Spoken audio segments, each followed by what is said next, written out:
InTuneTales, welcome to a world where imagination meets reality, where stories come alive through the art of sound. Thank you for choosing us as your companion in the world of audio storytelling.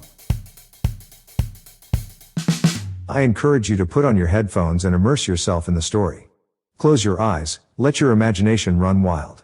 Listening to stories helps children imagine the characters, places, plot, etc. Everyone knows that the mind makes better pictures than TV. This also enhances creativity, making them more imaginative and open to new ideas and encourages free thinking.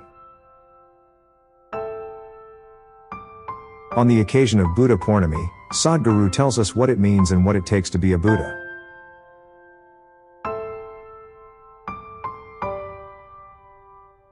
A person who grows on the spiritual path cannot ignore Gautama because his presence has become so dominant.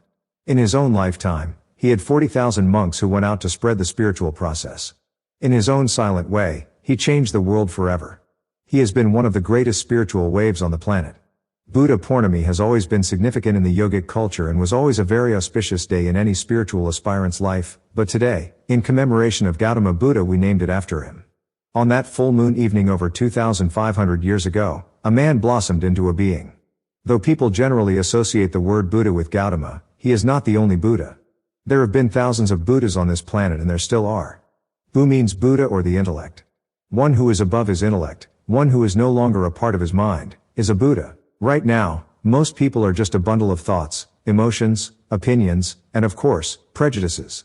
Please see, what you consider as myself is just a jumble of things that you have gathered from outside. Whichever kind of situations you were exposed to, that is the kind of nonsense you have gathered in your mind. Your mind is society's garbage bin because you have no choice about what to take and what not to take. Whoever goes that way throws something into your head. You can enshrine this nonsense as divinity if you want, but it will not become divinity. It is just simple mind. There is another way to experience life and go beyond the process that you call as mind. To do this, you need to shut the garbage bin and keep it aside. The mind is a phenomenal thing, but if you get stuck to it, it will take you for a ride endlessly. If you are in the mind, you are a non-stop suffering human being. You cannot help it. Suffering is inevitable.